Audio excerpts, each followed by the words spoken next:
Today we are going to learn how to use MySQL in Spring Boot. In this video we will prepare a sample Spring Boot application which will create a table called user in the MySQL database. It will provide two REST APIs, one for inserting users into that table and second is to list all the users from the table. Here is the 7th step we are going to follow to develop that application. Let us look into one by one. First is get a Spring Boot app. You can go to start.spring.io and create a Spring Boot app. These are the dependencies we need to select: Spring Web, Spring Data JPA and MySQL Drive. Let's go. Here is the start.spring.io. You can select all the project language, all the stuff, and I will go with the default, and but I will change this artifact. MySQL demo, I will give that name. Everything it's fine for me, and we'll go to here, add dependencies. Select web and data JPA. You can press Ctrl and click, then so that you can select multiple. Third is a MySQL driver we need to select. So here you can see these are the three dependencies we need to select: Spring Web, Spring Data JPA and MySQL driver. So everything is okay. Now let me generate it. Yeah, it is zip file has been generated. Go to show in folder. Here you can extract here. Now you can delete this zip file, we don't need that. Now you can go to your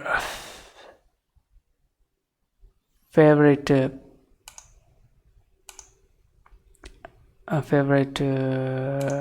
ID, it's IntelliJ open, and now you can select that folder.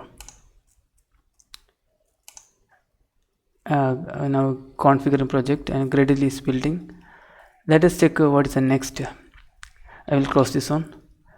What is the next step? Set up a database. So you need to go to MySQL and you need to create a database. Let's go. Yeah, MySQL -u username, ask for password. I'm going to give my password. Yeah, we got the MySQL terminal. Now you can use the show databases. It will list all the databases. I'm going to create a database. I will give MyDB. Now you can list all the databases. You can see we created the databases. Let's go to next step. What is the next step? Configure DBA details. We need to add some configuration this one into resources / application properties. I will copy that one and I will paste there. Then let us look at each here. Application properties inside main resources application properties. So here first is saying that one DDL auto. So you should give update so that it can create a table in the database, and it's a DDL command, I guess. So you need to give you should be able to update, and here you need to give the URL. So I will change the DB, MyDB you need to give here, and my user is root, my password is a super user, and everything is fine. We have completed the application properties, DB details. Now fourth step is prepare an entity model. This entity is corresponding to the table in the MySQL database. Here we using the entity, so you can use this annotation entity and user. Then they will create a table user in the MySQL database, and you need to specify the ID, primary ID. Here we are specifying the strategy how to generate that ID. It's auto. I guess it will use auto increment in the MySQL. So we provide ID and name. Basically we will create a MySQL table user with two fields, ID and name. Let me copy this one, and we will go and create a MySQL, we will create a Java class, create user, paste here. Now you need to import that one. You can press Alt Enter, and you can use this also, Alt Enter. Here you need to use Jakarta persistence. You need to use that one. Now generated Jakarta okay. Now we need to create a getter and setters here. You can go with generate. Here getters and setters is there. You can select both. Okay, we got all.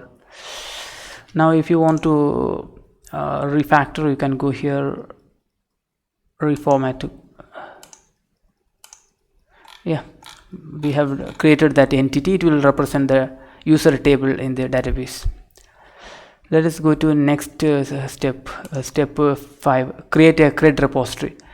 This interface is responsible for creating data in the table, like creating, retrieving. It's a CRUD, create, retrieve, update and delete. All the operation will be done through this interface.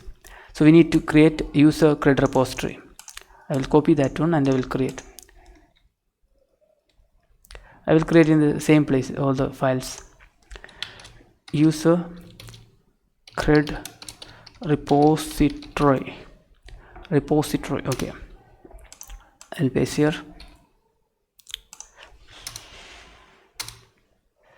Okay, and here you need to this is a interface you need to extend, and here you will specify which table it should do the CRUD operations. It is in user table. Integer is the type of the ID. You can go to user and you can see that one.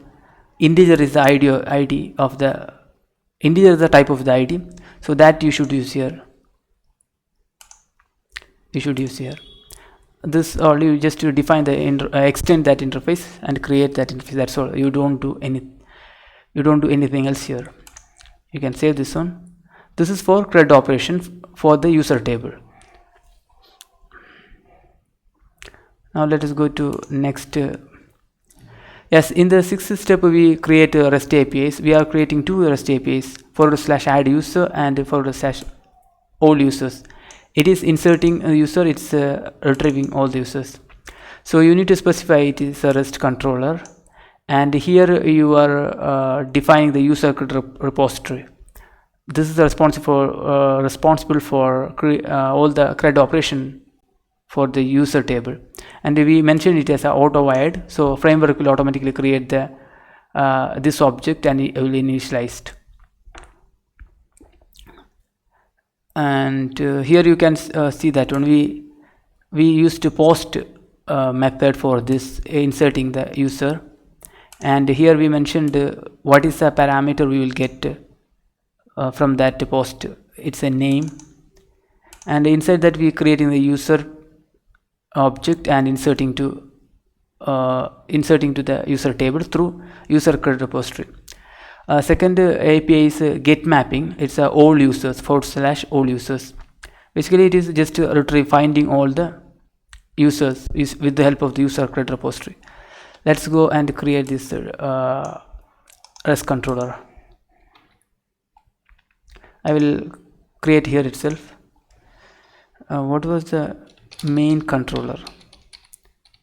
Main REST controller.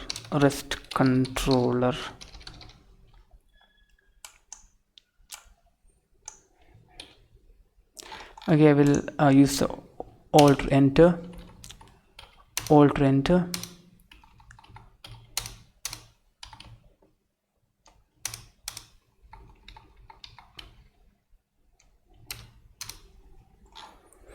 Okay, I will reformat file, Control Alt Shift L.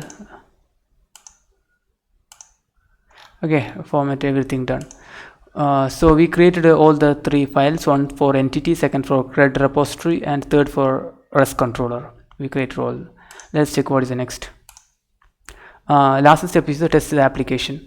First we need to run that application, then you need to use this is a command to run that application. Then is add user. Using the curl you can use the URL, and using -d you can post the data. Name is we are posting as Alan. Let us do that. First we will run that application, then we will add the user. Third is the show all user. Here you are using curl and this URL, nothing else you do there. So here you can open the terminal here. Gradle, not Gradle, Gradle W. What is the command? Boot run, Gradle boot run.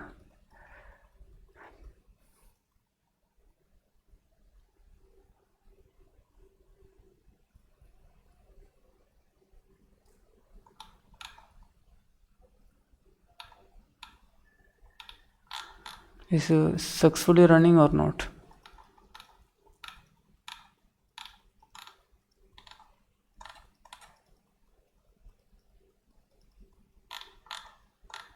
I can't see anything here.